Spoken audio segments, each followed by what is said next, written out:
Hello everyone. आज अपने basic maths and calculus का पार्ट 3। पिछली वीडियो में अपने ने ग्राफ एंड स्लोप का पूरा टॉपिक क्लियर कर लिया। आज से अपना नया चैप्टर स्टार्ट होगा, मीन्स न्यू टॉपिक स्टार्ट हो गया आपका बेसिक मैथ्स।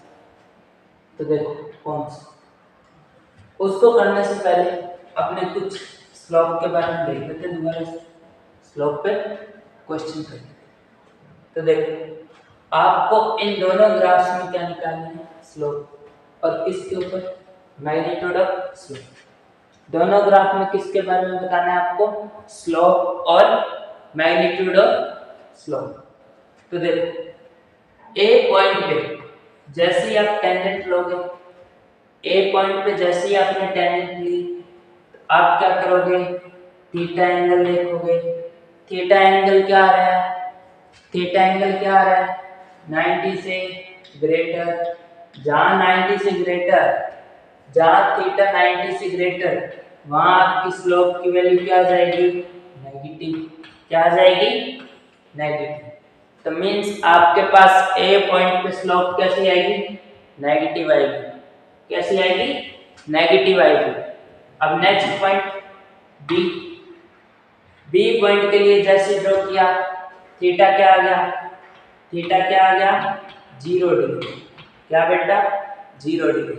तो आपके लिए बी पॉइंट पे स्लोप कैसी आएगी, थीटा की वैल्यू अगर 0, तो tan 0 की वैल्यू 0, tan 0 की वैल्यू 0, मींस बी पॉइंट पे स्लोप कैसी आ गई आपके पास, 0। कैसी आ गई, 0। अब next C point, C point के लिए क्या ड्रॉ करोगे, टेंजेंट।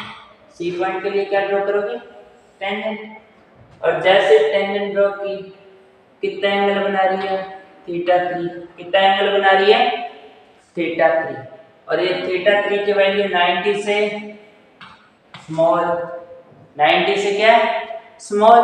तो आपके लिए tan 90 की वैल्यू क्या सकती है, मींस थीटा की वैल्यू 90 से अगर छोटी है, तो उस टाइम में आपके पास tan की वैल्यू कैसी आती है, पॉजिटिव। तो आपके लिए सी पॉइंट पे स्लोप कैसी आएगी, पॉजिटिव आएगी। कैसे आएगी, पॉजिटिव आएगी। तो अब यहां से चेक करो, नेगेटिव से 0, 0 से पॉजिटिव। ए पॉइंट पे नेगेटिव, बी पॉइंट पे 0, सी पॉइंट पे positive. Negative 0 positive, negative 0 positive. तो आपकी स्लोप के बारे में अगर बोला जाए, तो आपकी स्लोप यहाँ क्या हो रही है, इंक्रीज हो रही है, डिक्रीज हो रही है, इंक्रीज हो रही है या डिक्रीज हो रही है, क्या हो रही है यहाँ, इंक्रीज। क्या हो रही है बेटा, इंक्रीज, क्योंकि नेगेटिव से 0 हुई और 0 से क्या हो गई, वो पॉजिटिव। 0 से क्या हो गई, पॉजिटिव हो गई। और अब इसमें मैग्नीट्यूड की बात की जाए, तो आपको बताया था यहाँ एक और रीजन कि पॉजिटिव मींस इंक्रीजिंग आ रही है। आपको क्या बताया था, जहां स्माइली फेस होगा वहां की स्लोप कैसी आएगी, इंक्रीजिंग। कैसी आएगी बेटा, इंक्रीज आएगी। तो यहाँ आपके पास स्लोप कैसा है, आपके पास ग्राफ कैसा है, स्माइली वाला। ग्राफ कैसा है, स्माइली वाला। तो स्माइली वाला ग्राफ है तो स्लोप इंक्रीजिंग होगी। कैसी होगी, इंक्रीजिंग। अब बात रही मैग्नीट्यूड, तो देखो magnitude of slope, magnitude of slope आपको बताया था कि 0 से अगर दूर जाते हैं, 0 से कहां जाते हैं, दूर, तो उस टाइम आपका मैग्नीट्यूड ऑफ स्लोप कैसा होता है, इंक्रीजिंग होता है। कैसा होता है, इंक्रीजिंग। और अगर 0 के पास आते हैं, किसके पास आते हैं, 0 के पास, तो आपके लिए जो मैग्नीट्यूड होता है वो क्या हो जाता है, डिक्रीज। क्या हो जाता है, डिक्रीज। तो यहां से चेक करो, नेगेटिव से कहां गए, 0, और 0 से कहां गए, पॉजिटिव। मींस पहले तो किसके पास आ रहे हैं, 0 के पास, फिर 0 से कहां जा रहे हो, आगे जा रहे हो। 0 से कहां जा रहे हो, आगे जा रहे हो। तो इस कंडीशन में, फर्स्ट कंडीशन में, इस कंडीशन में आपके लिए मैग्नीट्यूड कैसा रहेगा, डिक्रीजिंग। मैग्नीट्यूड कैसा रहेगा? डिक्रीजिंग रहेगा। क्यों? क्योंकि नेगेटिव से आप कहाँ रहे हो? जीरो पे। नेगेटिव से आप कहाँ रहे हो? जीरो पे। और उसी सेकंड कंडीशन में आपके पास मैग्नीट्यूड कैसा आ गया? इंक्रीजिंग। कैसा आ गया? इंक्रीजिंग।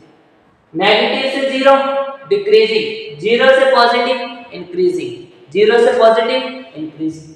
यहाँ जीरो के पास आ रहे हो, फिर यहीं से जीरो से दूर जा रहे हो। आपके लिए फर्स्ट कंडीशन में डिक्रीजिंग एंड सेकंड कंडीशन में इंक्रीजिंग। सेकंड कंडीशन में क्या आ गया बेटा? इंक्रीजिंग आ गया। अब नेक्स्ट ग्राफ। अब यहां ए पॉइंट के लिए क्या ड्रॉ करोगे? टेंजेंट। क्या ड्रॉ करोगे? टेंजेंट ड्रॉ करोगे। ये लो, ये टेंजेंट इसके साथ कितना एंगल बना रही है? थीटा 1। एक थीटा 1 की वैल्यू 90 से छोटी। थीटा 1 की वैल्यू 90 से छोटी। थीटा 1 की वैल्यू 90 से छोटी मींस ए पॉइंट पे स्लोप कैसी आएगी? पॉजिटिव। कैसी आएगी? पॉजिटिव आएगी। उसके बाद बी पॉइंट पे एंगल कैसा बन रहा है? 180 डिग्री। एंगल कैसा बन रहा है? 180 डिग्री। 180 डिग्री। तो आपके लिए स्लोप कैसी आ गई? tan 180 की वैल्यू 0। tan 180 की वैल्यू 0। तो आपके लिए बी पॉइंट पे स्लोप कैसी आई? 0। कैसी आई बेटा? 0। अब बचा कौन सा? C point. तो सी पॉइंट पे चेक करो। जैसे इस x को आगे बढ़ाओगे तो इस x एक्सिस के साथ ये एंगल कौन सा बना रही है?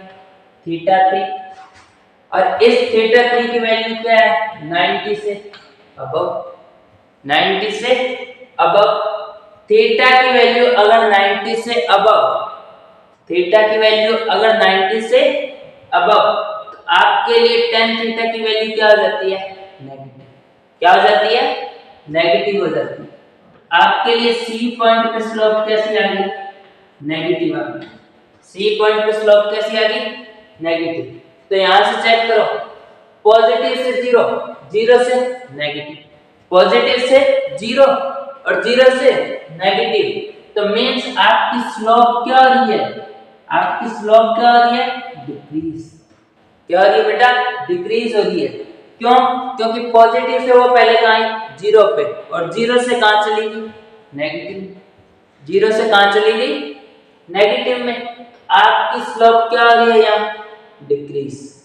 क्या हो रही है? डिक्रीज हो रही है। और आपको बताया था कि अगर आपका ग्राफ कैसा हो? सेड। कैसा ग्राफ हो? सेड। तो उसके लिए स्लोप क्या होती है? डिक्रीजिंग। स्लोप क्या होती है? डिक्रीजिंग। जैसे जैसे आगे बढ़ोगे तो आपकी स्लोप इस ग्राफ के लिए क्या होती है? डिक्रीजिंग। क्या होती है बेटा? डिक्रीजिंग। अब बात रही किसकी? मैग्नीट्यूड की। तो देखो, मैग्नीट्यूड के लिए पॉजिटिव से जीरो मींस पहली कंडीशन में किसकी ओर जा रहा है? जीरो की। किसकी ओर जा रहा है? जीरो की ओर जा रहा है। तो जीरो की ओर जाएगा तो आपकी पहली कंडीशन में मैग्नीट्यूड कैसा होगा? डिक्रीज। मैग्नीट्यूड कैसा होगा? डिक्रीजिंग होगा। क्यों? क्योंकि वो किसकी ओर जा रहा है? जीरो की ओर। और उसके बाद जीरो से कहां जा रहा है? नेगेटिव। जीरो से कहां जा रहा है? नेगेटिव मींस जीरो से कहां जा रहा है? दूर। जीरो से कहां जा रहा है? दूर। तो सेकंड कंडीशन में आपके लिए मैग्नीट्यूड कैसा होगा? इंक्रीजिंग होगा। कैसा होगा? इंक्रीजिंग। दोनों कंडीशंस में आपके लिए मैग्नीट्यूड क्या है? सेम।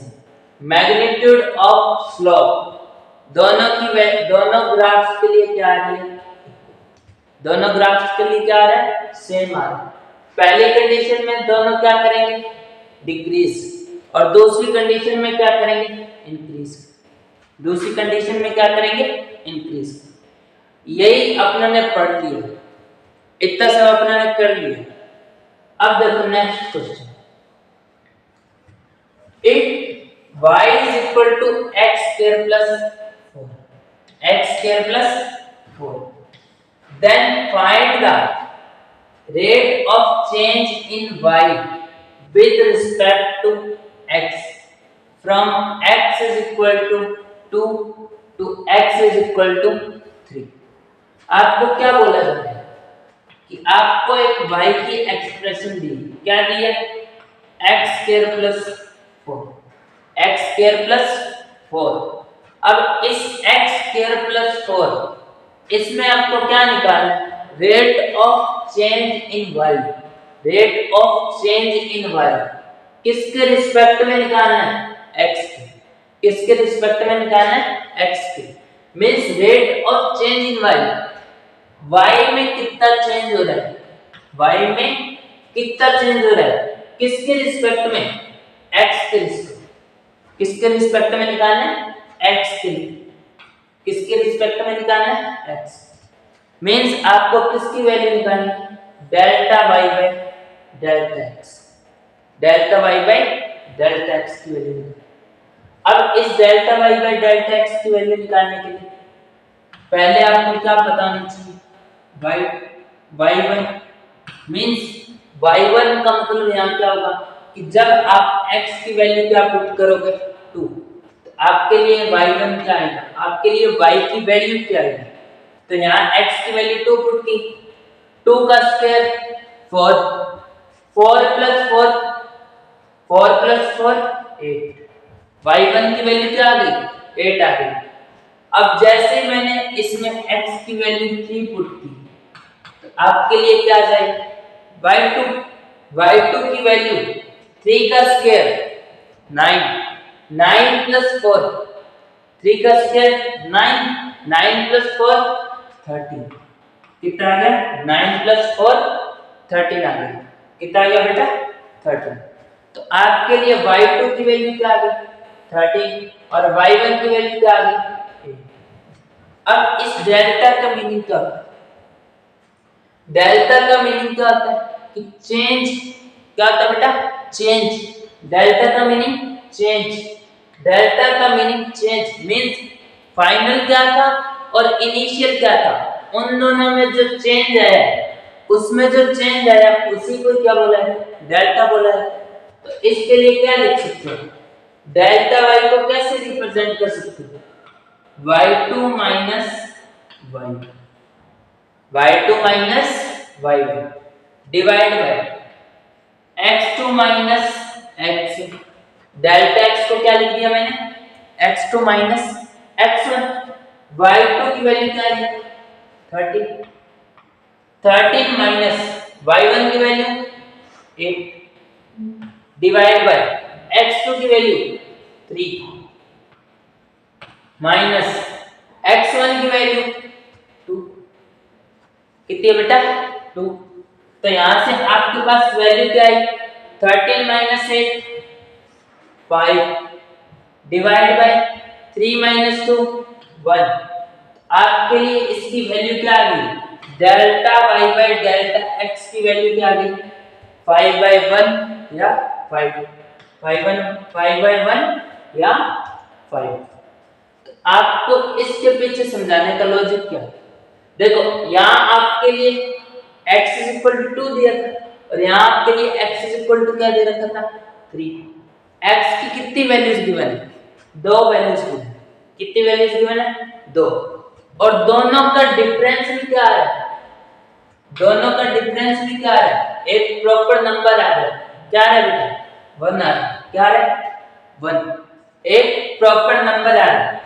अब इसी की जगह अगर आपके लिए क्वेश्चन चेंज कर दिया जाए कि x1 की वैल्यू तो आपको गिवन है 2 और x2 की वैल्यू क्या गिवन है 2.00001, मींस आपको अब y की वैल्यू निकालनी है कहां से कहां तक के लिए, x की वैल्यू 2 गिवन है, पहली वैल्यू कौन सी गिवन है 2 और दूसरी वैल्यू क्या गिवन है 2.0001, 2.0001 गिवन। तो इस कंडीशन में आप नॉर्मली ऐसे तरीके से नहीं निकाल सकते क्योंकि आपके लिए चेंज क्या है देखो x2 में x में चेंज कितना आ रहा है, 0.0001 का चेंज आ रहा है। कितने का चेंज आ रहा है, 0.0001 का चेंज आ रहा है। तो उस कंडीशन में छोटे चेंज के लिए आप नॉर्मली मेथड यूज नहीं कर पाओगे, इसका यूज नहीं कर पाओगे। क्यों? क्योंकि देखो अगर 2.0001 की वैल्यू यहाँ पुट करोगे, y की एक्सप्रेशन में पुट करोगे, तो उसका पहले क्या करोगे आप, स्क्वायर। तो जैसे स्क्वायर करोगे वो वैल्यू और क्या हो जाएगी, छोटी। वो वैल्यू और क्या हो जाएगी, छोटी हो जाएगी। तो इस कंडीशन में आप इसकी वैल्यू नॉर्मली मेथड से नहीं निकाल सकते, नॉर्मली मेथड से नहीं निकाल सकते। इसीलिए आपके पास कौन है, न्यूटन सर। कौन है, न्यूटन सर। और इन्होंने इसके लिए कौन सा मेथड दिया आपके लिए, डिफरेंशिएशन। किसका दिया, डिफरेंशिएशन। डिफरेंशिएशन के थ्रू अपने क्या कर सकते हैं, छोटे चेंज को भी मेजर कर सकते हैं, छोटे चेंज को भी मेजर कर सकते हैं। अब देखो यहाँ डेल्टा यूज हो रहा था, क्या यूज हो रहा था, डेल्टा। डेल्टा किस लिए यूज होता है फिजिक्स में, जहां आपका क्या हो, ग्रेटर चेंज। क्या हो, ग्रेटर चेंज। मींस आप इसको सॉल्व कर सकते हो, 3 - 2 को सॉल्व कर सकते हो 1। 3 - 2 की वैल्यू क्या आएगी, एक नंबर ही आएगी, 1 आएगी, एक नंबर में आ रहा है। और अगर यहाँ पूछा जाता तो 0.0001 में आ रहा था, 0.0001 में आ रहा है। तो इसके लिए स्मॉल चेंज के लिए आप किसका यूज करते हो, डी का। इस डेल्टा की जगह किसका यूज करते हो, डी का। तो आपके लिए इसका वैल्यू क्या बन जाएगा, dy by dx, dy by dx बन जाएगा। इस डेल्टा की जगह क्या आ गया, d। डेल्टा की जगह क्या आ गया, d। इन दोनों में कोई डिफरेंस नहीं है, इनका मतलब एक ही है, क्या, कि दो वैल्यूज का डिफरेंस, दो वैल्यूज का डिफरेंस। पर डेल्टा आप कहां यूज करोगे, डेल्टा किसके लिए यूज करते हो, ग्रेटर चेंज। किसके लिए यूज करते हो, ग्रेटर चेंज। और d किसके लिए यूज करते हो, स्मॉल चेंज। किसके लिए यूज करते हो, स्मॉल चेंज। बस इतना सा डिफरेंस है कि d किसके लिए यूज होगा, स्मॉल के लिए, और डेल्टा किसके लिए यूज होगा, ग्रेटर। तो अब आपके पास टॉपिक कौन सा है, डिफरेंशिएशन। कि इस क्वेश्चन को अगर करना हो तो कैसे करेंगे, तो आपके लिए टॉपिक कौन सा है, डिफरेंशिएशन। इस क्वेश्चन का समझाने का मतलब ये था कि आपको किसके बारे में पता लगे, डिफरेंशिएशन। कि स्मॉल चेंज के लिए हमेशा किसको यूज करोगे आप, डिफरेंशिएशन को। और अगर ग्रेटर चेंज है तो आप उसको नॉर्मली मेथड से निकाल सकते हैं। तो देखो डिफरेंशिएशन होता है,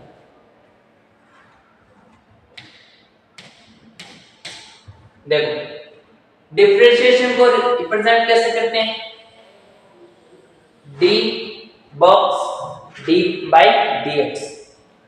जैसे आपके पास अगर आपको बोला जाए एडिशन करो, दो सम का क्या करो, दो क्वांटिटीज का क्या करो, एडिशन।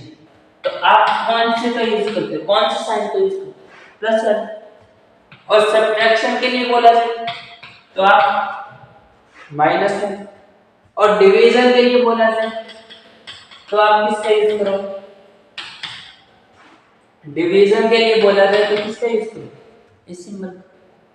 और मल्टीप्लिकेशन के लिए बोला जाए तो इनटू करोगे।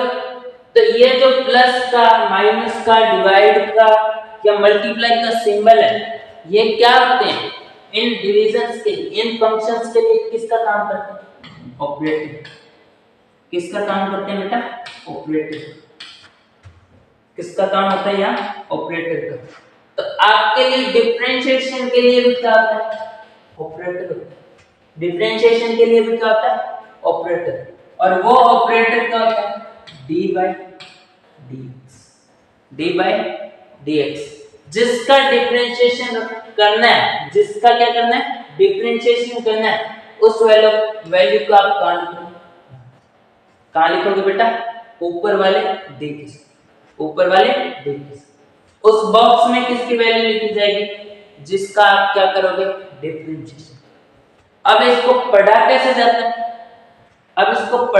जाता है, तो देखो rate of change in box, box का मीन जो भी आप जिसका भी डिफरेंशिएशन कर रहे हो विद रिस्पेक्ट टू एक्स, उसी को क्या बोला है डिफरेंशिएशन। क्या बोला है डिफरेंशिएशन। मींस डिफरेंशिएशन को पढ़ने का तरीका क्या है कि रेट ऑफ चेंज जो आपके पास ऊपर वैल्यू है उसमें क्या हो रहा है चेंज हो रहा है, उसी रेट को क्या बोला जाता है, उसी चेंज होने की रेट को क्या बोला जाता है डिफरेंशिएशन। किसके रिस्पेक्ट में एक्स के, जिसकी वैल्यू में चेंज हो रहा है, जिसके वैल्यू में क्या हो रहा है चेंज हो रहा है, उसके रिस्पेक्ट में, उसी वेरिएबल के रिस्पेक्ट में आप क्या निकालते हैं डिफरेंशिएशन। उसी की वैल्यू के रिस्पेक्ट में क्या निकालते डिफरेंशिएशन निकालते। क्या निकालते बेटा डिफरेंशिएशन। यह था आपका क्या पढ़ने का तरीका कि डिफरेंशिएशन को पढ़ते कैसे हैं। और इसका ऑपरेटर क्या होता है डी बाई डी एक्स। अब मान लो मैं इस बॉक्स की जगह y की वैल्यू पुट करूं, मींस मैं लिखूं dy बाई dx। क्या लिखा मैंने dy बाई dx। अब आप इसको ऐसे नहीं पढ़ोगे कि dy बाई dx, इसको ऐसे नहीं पढ़ा जाएगा कि dy बाई dx। देखो ऑपरेटर ना ये पूरा नहीं था, ऑपरेटर कौन सा इसमें सिर्फ dy बाई dx है। क्या ऑपरेटर इसमें dy बाई dx। तो आपके पढ़ने का तरीका क्या होगा यार, पढ़ने का तरीका क्या होगा इसको डिफरेंशिएशन, इसका पढ़ने का तरीका क्या होगा dy by dx of y। क्या होगा dy by dx of y, ना कि इसको ऐसे पढ़ा जाएगा dy बाई dx। इसको कैसा पढ़ा जाता है dy by dx of y। किसका निकाल रहे हो आप dy बाई dx, y का निकाल रहे हो, तो आप पढ़ोगे भी कैसे dy by dx of y। जैसे आप कोई भी दो डिजिट्स में प्लस करते हो, एडिशन करते हो, तो आप कैसे पढ़ते हो 2 प्लस 4 पढ़ते हो, या ऐसे बोलोगे ऐड 2 एंड 4। तो इस कंडीशन में आपका ऑपरेटर क्या है dy बाई dx है, ऑपरेटर क्या है dy बाई dx है, ना कि पूरा dy बाई dx है। तो इस कंडीशन में आप कैसे पढ़ोगे dy by dx of y, dy by dx of y। ये हो गया आपका पढ़ने का तरीका कि डिफरेंशिएशन को पढ़ते कैसे। अब देखो इसी पे पहला रूल, डिफरेंशिएशन का पहला रूल समझो, differentiation of any constant is zero. कोई भी कांस्टेंट का डिफरेंशिएशन क्या होता है जीरो। क्या होता है जीरो। कांस्टेंट का डिफरेंशिएशन क्यों जीरो क्यों होता है, तो वो सिंपल dy बाई dx, ये क्या है डिफरेंशिएशन ऑपरेटर। क्या ये बेटा डिफरेंशिएशन ऑपरेटर है। तो इसका मीनिंग क्या था, इसको पढ़ा कैसे जाता था अभी समझा, पढ़ा कैसे जाता था रेट ऑफ चेंज इन ऊपर जो भी फंक्शन दिया जाएगा उस बॉक्स में, rate of change in box की जगह क्या आएगा जो आपको फंक्शन दिया गया है जिसका आप क्या निकाल रहे हो differentiation with respect to x। Means जो फंक्शन दिया गया उसमें क्या हो रहा है चेंज हो रहा है। क्या हो रहा है बेटा चेंज। तो उसके चेंज को निकालने के लिए किसके रिस्पेक्ट में x के, किसके रिस्पेक्ट में x के रिस्पेक्ट में, उसी को क्या बोला जाता है डिफरेंशिएशन। डिफरेंशिएशन का काम ही क्या होता है rate of change in box, rate of change in function में जो चेंज हो रहा है किसके रिस्पेक्ट में x के रिस्पेक्ट में, तो उसी चेंज को निकालने के लिए किसका यूज किया जाता है डिफरेंशिएशन का। अब यहां आपको क्या बोला गया एनी कांस्टेंट। कांस्टेंट कौन सी वैल्यू होती है? कांस्टेंट कौन सी वैल्यू होती है जिसकी वैल्यू क्या हो? कांस्टेंट का मीनिंग ही क्या होता है? फिक्स। कांस्टेंट का मीनिंग ही क्या होता है? फिक्स। मींस ऐसी वैल्यू जो पहले से क्या है? फिक्स है, उसी को क्या बोला जाता है? कांस्टेंट। उसी को क्या बोला जाता है? कांस्टेंट बोला जाता है। तो अगर वो फिक्स है तो क्या कभी उसमें कोई चेंज होगा? अगर वो वैल्यू फिक्स है तो क्या कभी उसमें कोई चेंज होगा? कभी नहीं होगा, उसमें कभी भी चेंज नहीं होगा। और अगर चेंज ही नहीं हो रहा, अगर चेंज ही नहीं हो रहा फंक्शन में, तो आपका जो डिफरेंशिएशन है उसकी वैल्यू क्या आ जाएगी? जीरो आ जाएगी। उसकी वैल्यू क्या आ जाएगी? जीरो आ जाएगी। क्यों? क्योंकि चेंज नहीं हो रहा, ऊपर वैल्यू जीरो, जीरो की वैल्यू जीरो आएगी। जीरो बाय कुछ भी होगा तो उसकी वैल्यू क्या आएगी? जीरो आएगी। तो मतलब कांस्टेंट में कोई वैल्यू चेंज हो नहीं रही, कांस्टेंट में कोई वैल्यू चेंज हो नहीं रही। अगर चेंज नहीं हो रहा तो उसकी वैल्यू क्या लोगे? जीरो। क्या लोगे? जीरो। तो अब इसको एग्जांपल्स, जैसे d5 d by dx of 5, d by dx of 5, 5 का d by dx निकाल रहे हो। 5 कैसी वैल्यू? जीरो। 5 कैसी वैल्यू? कांस्टेंट। कैसी वैल्यू है? कांस्टेंट है। क्या 5 को कभी आप और लिखते हो? कभी नहीं लिख पाओगे। या कभी 5 को कुछ अदर नंबर लिखते हो, जैसे 200 लिखोगे, 5 को कोई 200 लिख सकता है? नहीं लिख सकता। तो मींस 5 एक वैल्यू कांस्टेंट है। कैसी वैल्यू है ये? कांस्टेंट, फिक्स वैल्यू है। आपके लिए इसका डिफरेंशिएशन क्या है? जीरो है। क्या आएगा? जीरो। 5 की कोई भी वैल्यू चेंज नहीं हो सकती भाई। 5 को आप कभी भी चेंज नहीं कर सकते। अगर कोई वैल्यू चेंज नहीं हो रही तो उसका डिफरेंशिएशन क्या होगा? जीरो। क्या होगा बेटा? जीरो। अब पाई d by dx ऑफ पाई, पाई कैसी वैल्यू? कांस्टेंट। पाई की वैल्यू क्या होती है? 22/7 या 3.14। 22/7 या 3.14। कांस्टेंट कभी ये चेंज होगी ही नहीं, तो आपके लिए इसका डिफरेंशिएशन जीरो। क्या आ जाएगा? जीरो आ जाएगा। और देखो d by dx of x की पावर जीरो, x की पावर जीरो को आप क्या लिख सकते हो? 1। क्या लिख सकते हो? 1। तो आपके लिए d by dx ऑफ किसका पूछा है? 1 का पूछा है। किसका पूछा है? 1 का। तो अगर 1 का पूछा तो 1 आपकी कैसी वैल्यू है? कांस्टेंट। कैसी वैल्यू है? पहले से ही वो फिक्स है। और फिक्स वैल्यू का डिफरेंशिएशन कैसा होता है? जीरो। फिक्स वैल्यू का डिफरेंशिएशन कैसा होता है? जीरो होता है। अब नेक्स्ट देख, d by dx of g। यहाँ g आपका क्या होता है? Universal gravitational constant. Universal gravitational constant है। यूनिवर्सल ग्रेविटेशनल कांस्टेंट है। इसकी वैल्यू न्यूटन जब तक तब भी क्या थी? 6.67 into 10 की पावर -11। 6.67 into 10 की power -11 newton metre square by तब भी ये थी। और अपने आज भी इसी वैल्यू को यूज करते हैं। अपने आज भी इसी वैल्यू को यूज करते हैं। मींस ये पहले से क्या है? फिक्स है। पहले से क्या है आपके पास? g की वैल्यू फिक्स है। कैसे फिक्स है? मींस चेंज नहीं हो रहा। चेंज ही नहीं हो रहा तो आपके पास डिफरेंशिएशन की वैल्यू क्या आ जाएगी? जीरो। क्या आ जाएगी? जीरो।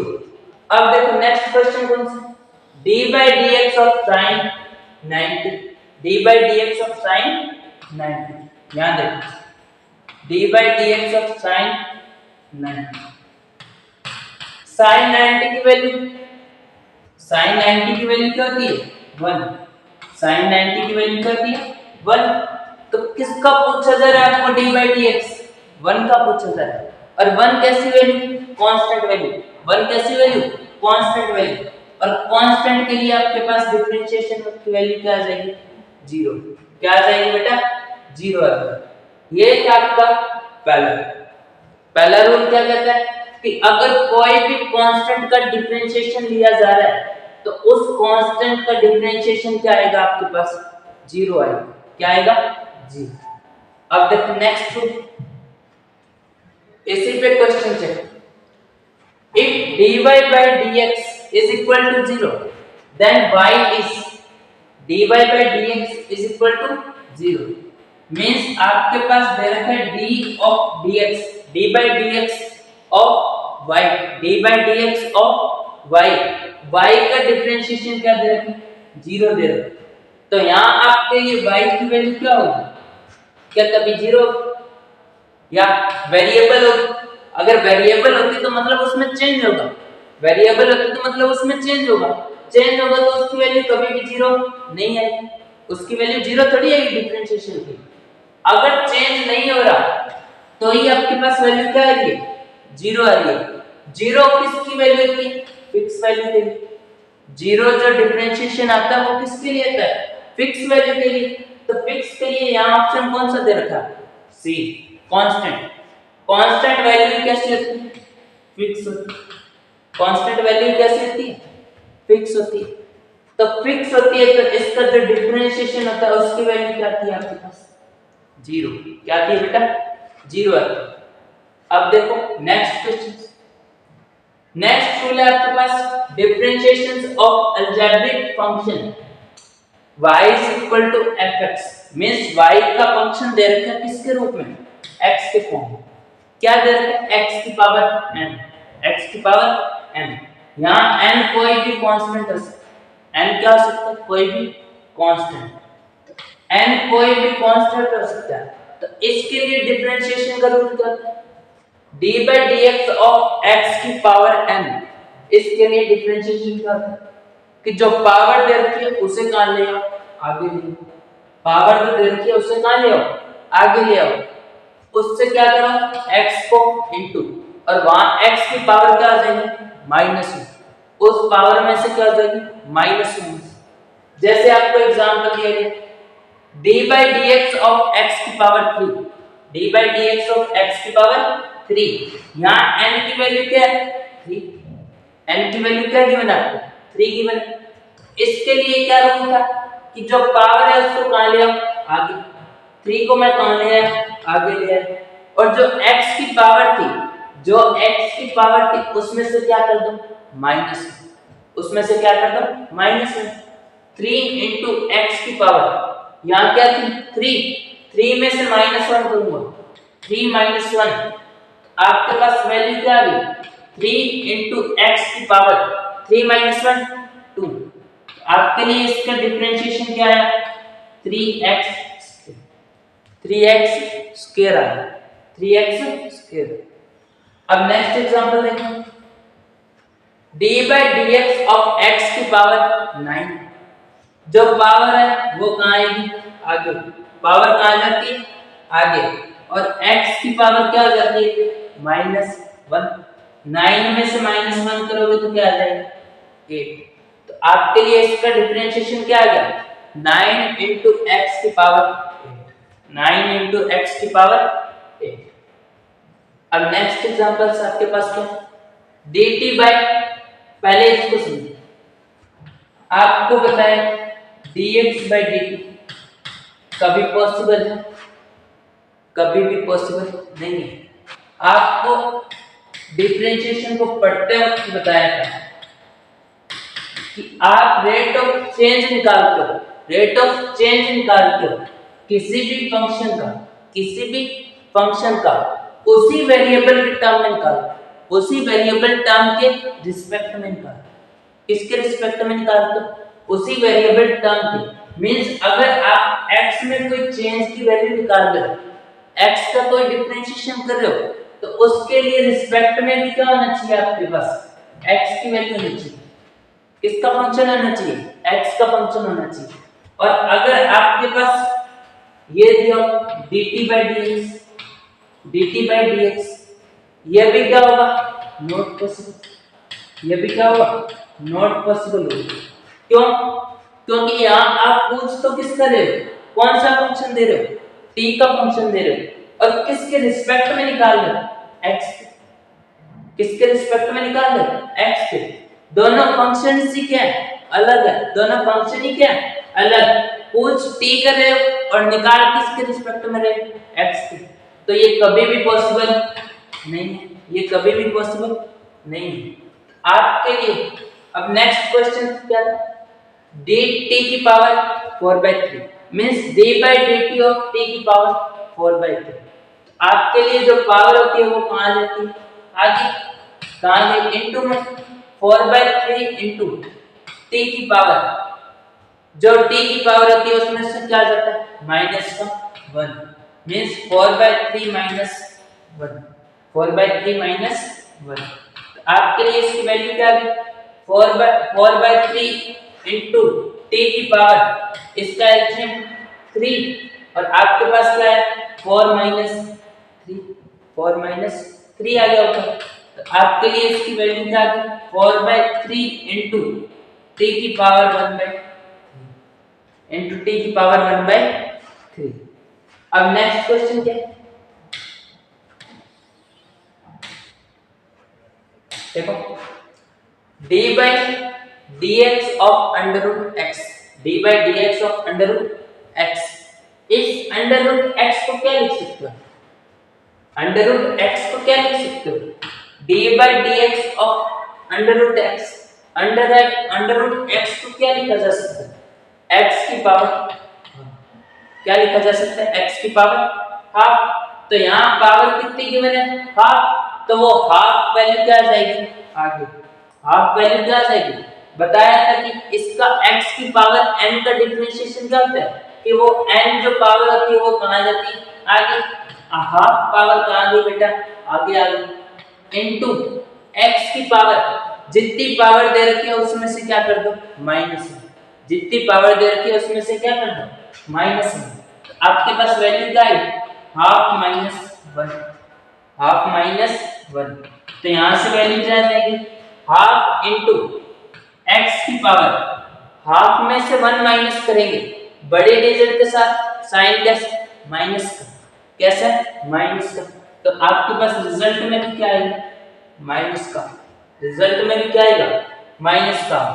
और जैसे इस माइनस हाफ को आप पॉजिटिव करना चाहोगे तो आप x को कहां लेके आओगे डिनोमिनेटर में, जैसे डिनोमिनेटर में आए तो आपके पास वैल्यू क्या आ गई 1/2 इनटू x की पावर हाफ, और x की पावर हाफ को मैं क्या लिख सकता हूं अंडर रूट x। तो वैल्यू क्या है 1/2 under root x, 1/2 under root x। Next question d by dx of x की पावर 3/2, जो पावर गिवन उसे कहां लेके आओ आगे लेके आओ, जो पावर गिवन है उसे कहां लेके आओगे आगे लेके आओगे, और x को x की जितनी पावर गिवन है उसमें से क्या कर दो 1 माइनस, क्या कर दो 1 माइनस। तो आपके पास वैल्यू क्या है 3/2 इनटू x की पावर, 3/2 में से 1 माइनस करेंगे एलसीएम 2, ऊपर कितना आ गया 3 माइनस 2, कितना आ गया 3 माइनस 2। आपके लिए इसका रिजल्ट क्या आ गया 3/2 इनटू x की पावर हाफ, x की पावर हाफ। इस x की पावर हाफ को क्या लिख सकते हो अंडर रूट x। आपके लिए वैल्यू क्या है 3 अंडर रूट x बाय 2। अब देखो next question d by dx of 1/x, d by dx of 1/x, 1/x को क्या लिखा जाता है यहाँ x की पावर प्लस का 1, जैसे न्यूमरेटर में चेंज करूंगा तो आपके लिए वैल्यू क्या आ जाएगी x की पावर माइनस, क्या आ गई -1, x की पावर -1, जो पावर है वो कहाँ आएगी आगे आएगी -1 आगे आएगी इनटू x की पावर, जो पावर गिवन थी उसमें से क्या करना था माइनस का 1 माइनस। आपके लिए वैल्यू क्या है -1 इनटू x की टोटल पावर कितनी हो गई -1, क्या हो गई -2, और जैसे इसको नीचे लेके आओगे तो आपके लिए वैल्यू क्या होगी -1/x के, -1/x। ये थे आपके डिफरेंशिएशन के आज के 2 रूल। आज अपना ने सीखा कि डिफरेंशिएशन को पढ़ा कैसे जाता है, और डिफरेंशिएशन का पहला रूल क्या था कि कोई भी कांस्टेंट हो तो उसकी वैल्यू क्या आ जाती है, उसका डिफरेंशिएशन क्या आ जाता है, 0। कोई भी कांस्टेंट हो तो उसका डिफरेंशिएशन क्या आता है, 0। और अगर x की पावर n में कोई फंक्शन दिया जाए, x की पावर n में कोई फंक्शन दिया जाए तो उसका डिफरेंशिएशन क्या होता है, nx n की power nx n into x की पावर n minus 1। मीन्स जो पावर होती है वो कहाँ जाती है, आगे, और जितनी पावर गिवन है उसमें से क्या कर दो, माइनस, उसमें से क्या कर दो, माइनस। ये थे आज के आपके टॉपिक। बाकी जो भी रूल्स रहे हैं वो अपने करेंगे नेक्स्ट लेक्चर। Thank you.